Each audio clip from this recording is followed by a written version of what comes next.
what we need to be focusing on right now is justice and righteousness. They're similar, but different things. And they're things that are often abused by those who are power hungry and seeking to control. Righteousness is a cause that everyone should be working for. Justice is a cause that everyone should be working for, but they need to know what those words mean before they start talking about them. So we're going to be talking about what justice and righteousness actually are as we walk together down Creation's Paths.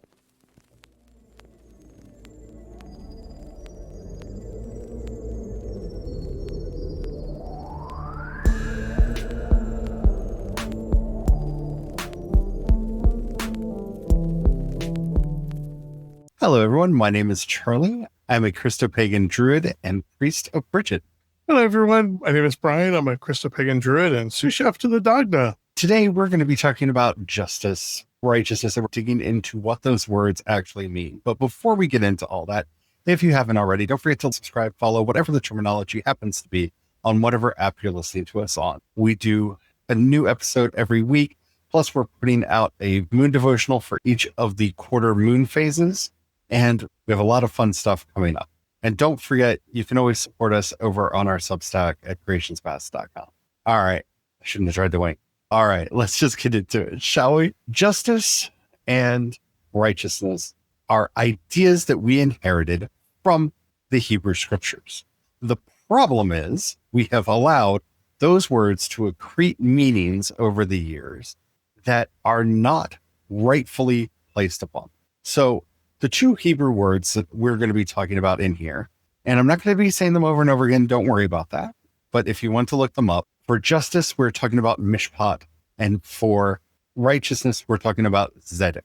These two ideas permeate the Hebrew scriptures and the wisdom literature that gave rise to creation spirituality and the Jesus movement and to everything that we have today. But because we've separated ourselves from these words and these ideas, we've let them take on meanings that they don't deserve. So let's start with righteousness. Righteousness has been confused for a whole bunch of other things. Righteousness, or as you usually hear us talk about it, is about right relationship.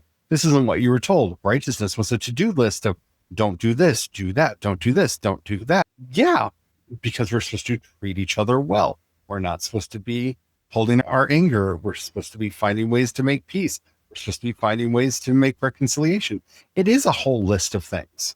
We're not supposed to be abusing people in any possible way, which is what most of the morality laws are actually about.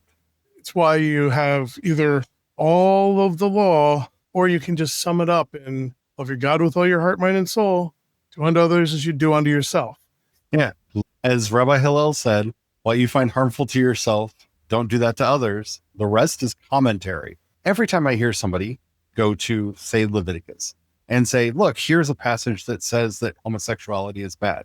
Treating another human being like property and abusing them through sexual acts is a terribly bad thing, because that's what that passage is about. Women were property and were only utilized, shall we say, as a receptive partner for one's own pleasure and procreation. The actual passage says that if you treat a man like that, yeah. You see how that's wrong? Honestly, treating a woman like that is wrong too. It took a while for humanity to realize that, and we're still working on it in the year of our Lord 2025, which just feels wrong. This is why I like that standard of hypocrisy, because once you start measuring things with the standard of hypocrisy, a lot of things that are wrong that you might be able to try to play mental gymnastics with to justify as okay, become apparently wrong. If it's okay to treat a female one way, but it's not okay to treat a male the same way, that shows a hypocrisy in the system. Doing bad things to either is not acceptable. Thinking that we should be living by a legal code that's 2,000 years old is also a little strange. It is. It doesn't understand automobiles, airplanes, computers, a lot of things that are in modern life. So I think that's a strange concept in and of itself. But I'm going to base my legal code on a system that hasn't even grasped the concept of equal rights amongst men and women.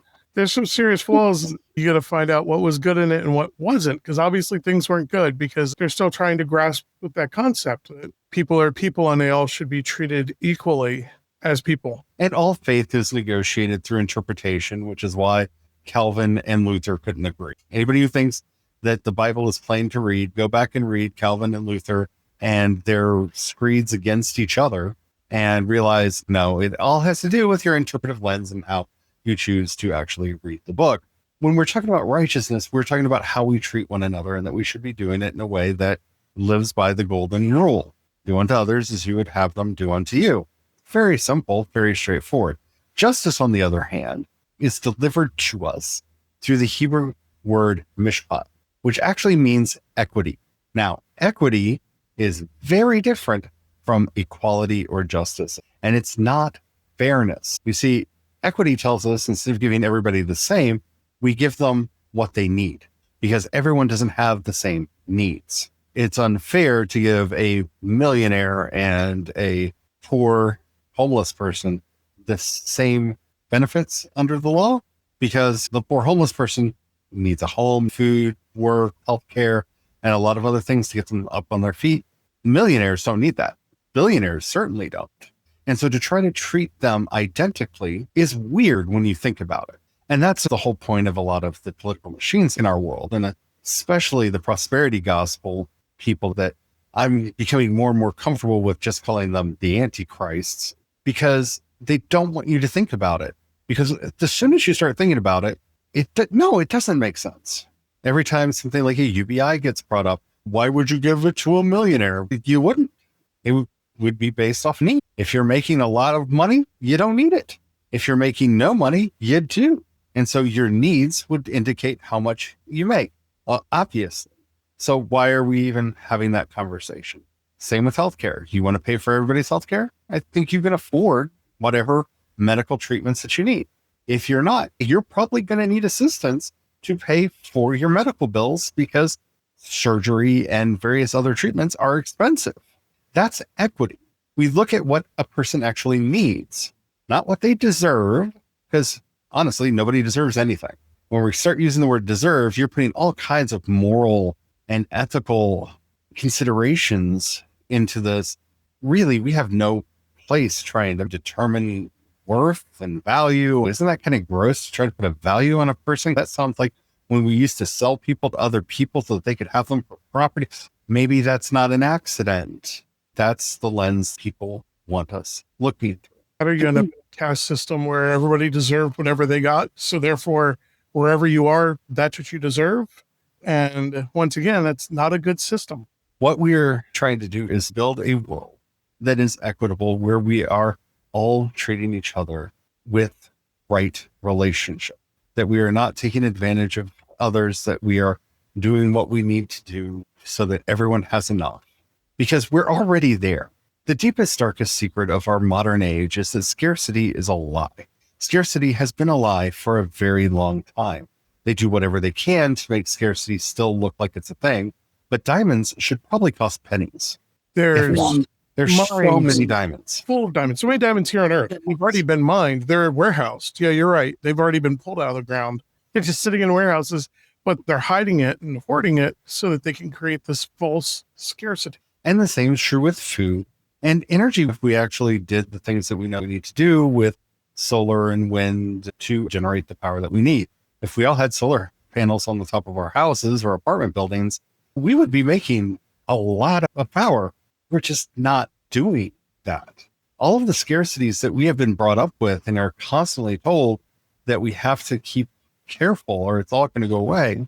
The only one that's probably true is water, because we waste so much water doing things like fracking, irrigating crops in places that really are not meant to have crops grown in them, and watering lawns so that grass can be green when you could do anything else to have something pretty there and not waste all that water. That may be the one actual scarce thing. But if we started using more hydrogen power, its waste product is clean, pure water. So maybe we should look into doing more hydrogen power. Just saying. There are solutions to a lot of these problems, but they all require us to start looking through the lenses of equity What do people actually need? And right relationship. How should we actually treat one another? And you notice, at least in the popular discussion, those are not the standards that are applied. It's the why should I fill in the blank, or why should they look? Yeah, you get the grade reaction was the first one that comes in. People are going, why should I? Or I got to get mine. And it's, we all could get ours. It'll all be great. Wouldn't that be amazing if we all got ours instead of just letting a few people get theirs?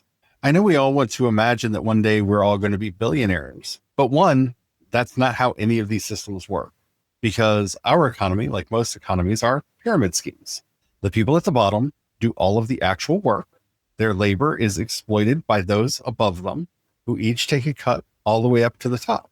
And those at the very tippity top are taking from a whole bunch of people. Those little fractions that they're taking from each and every one of us gives them billions and leaves us poor. And we've finally gotten to the place where we understand that multi-level marketing and pyramid schemes are bad, yet we still base our entire economy on one. And I think that's weird and something that we should really consider maybe changing. Because what we actually need to do if we're going to have a fair, just, and equitable society is start looking at what do people actually need? What can we actually provide? What jobs actually need to be done?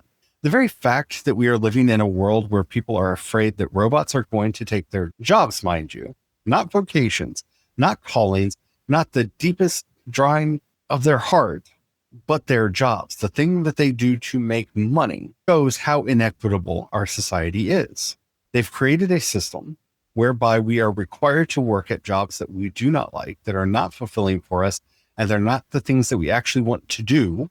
A lot of that work could be automated. There will always be people that need to do engineering and maintenance work on the machines, which then frees up more time for everyone else.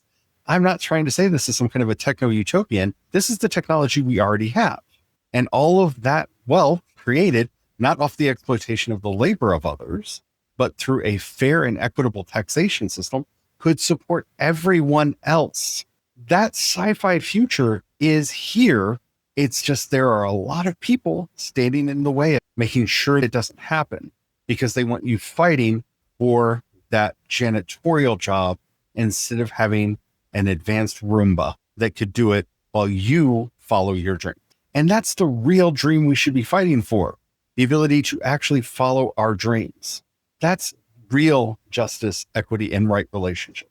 We should not be creating systems that force people to live in a way that they don't want to live. You want to be a subsistence farmer and live on your land? Go for it. Do it. Have fun with that. If that's the lifestyle you want to have, nothing should stop you from having that lifestyle. That's real freedom. But also, if you want to be a poet, nothing should stop you from that. You want to be an artist. You want to run a coffee shop that makes the perfect cup of coffee, and that's all that you do. Nothing should stop you from that. You want to run that ramen shop. You want to run a bookstore. All of the things that we talk about, these market forces, are only there to ensure that people have to work and do labor for other people. The post-scarcity world could be made. We could do it. It just takes collective will. And that's what justice would really look like. No one above anyone else. None of these fake hierarchies where we pretend that so-and-so is better than so-and-so because they got a fancy title or inherited a name or whatever. No, we're all humans and we should all be treated like humans.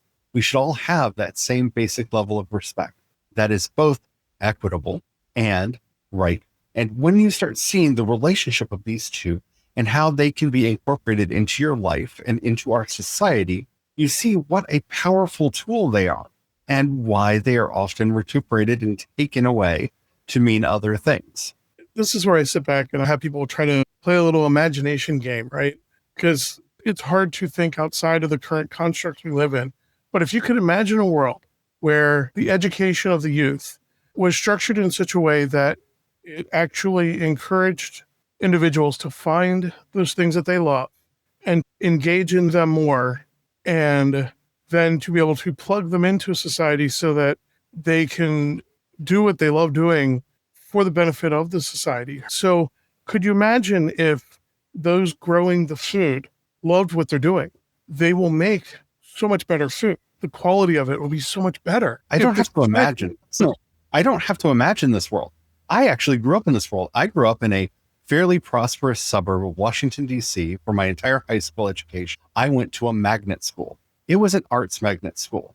Prior to that, when I was in middle school in this prosperous town, they realized that I wanted to be a writer. So I got a special pass that all I had to do was take the time and write. And so I was given this opportunity to just work on my writing. I went to a school where I could study language, dance program. We had a music program. We had a drama program. We had a photography program. It was primarily geared to the arts. And people were there studying dance, music, photography, and painting. I went to one of those schools. They exist if you live in a place that's prosperous enough. My family wasn't prosperous enough, but we were lucky enough to live in the city, and I was able to get them to let me go to that school, even though it was out of district for me. Yeah. For the wealthy, for those well off enough to afford it.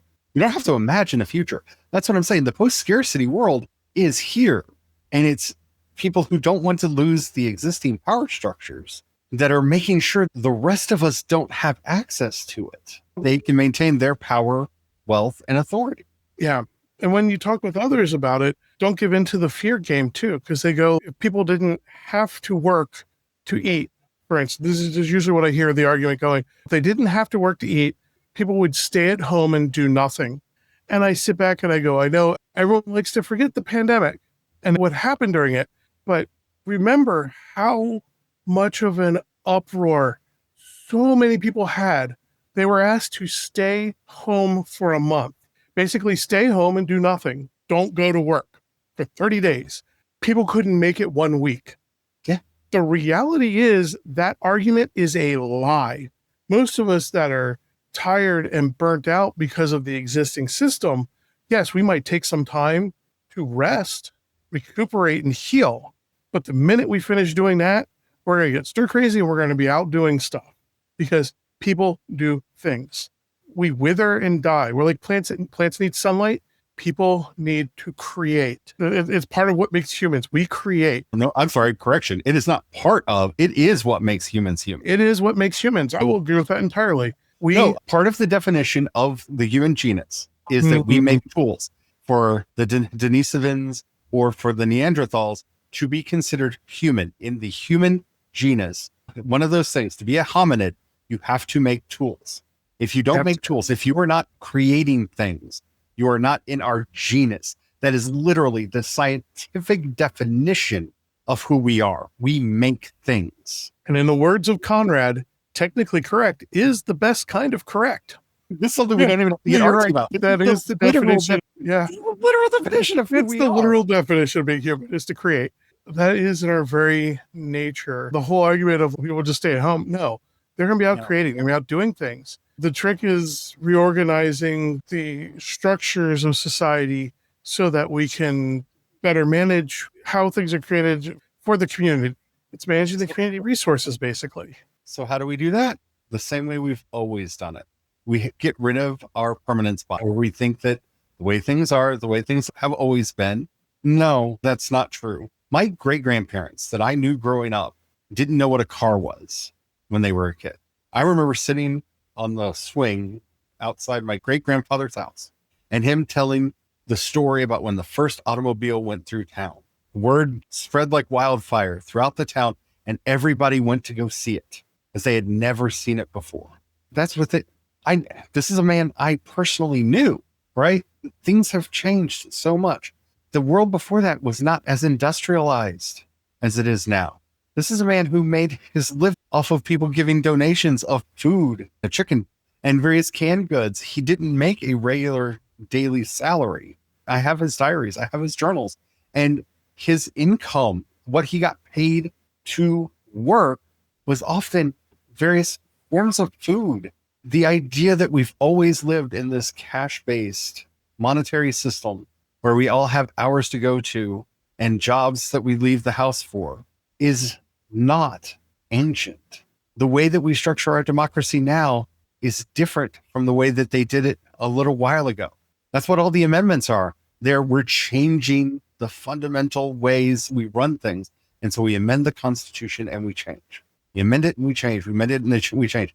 You go back not that long ago, and we didn't have a Constitution yet because it hadn't been formed. We hadn't changed everything about the way we organized and ran our lives. Change is the only constant in this universe. And once we get past this forever bias, this permanence bias that we have, and realize, oh, we made it like this. This isn't, natural laws didn't make it this way. We made it this way.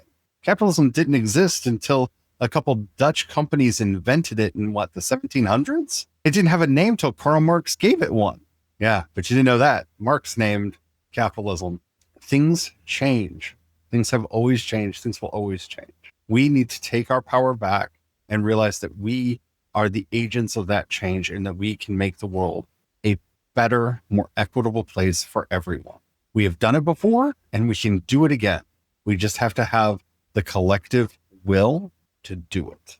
And I feel like that will is growing stronger right now to actually make the world a better place, because we all know it can't keep going on like this. I hope you've enjoyed this episode. I hope that it has inspired you. The fun way to go out on the 10 days of all, because Yom Kippur is coming up. Lots of stuff's coming up with the Feast of the Angels that just passed. We've got St. Francis of Assisi and all this stuff going on right now. There's so much going on, and all of them are about either reformers or reformation, repentance, or fighting it within us to either go on that journey with St. Raphael, the archangel, to be the light, to spread the message like Gabriel, or to be that compassionate one that saves those who are in need like Michael. We're at a pivot point and we need to choose change. It may be scary, it may be hard, but we can do it and we can get there.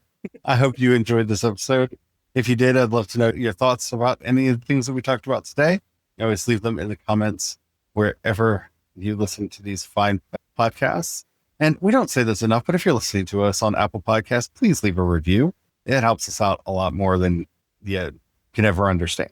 If you're listening to us on YouTube, Spotify, or CreationsPaths.com, you can leave a comment right there. If you're listening to us anywhere else, even if they say you can leave a comment, they don't notify us, so we won't know. But you can leave a comment there anyway, because engagement is magic. And then head over to CreationsPaths.com, click on chat, and you can leave a message there, and we will see it, and we will be able to get back to you. While you're there, if you happen to have a few dollars you can pass our way, we offer monthly and annual memberships. You can also support us on Patreon and Ko-fi. I am CE Dorset on both, and you can support us using the Cash App hashtag CreationsPaths.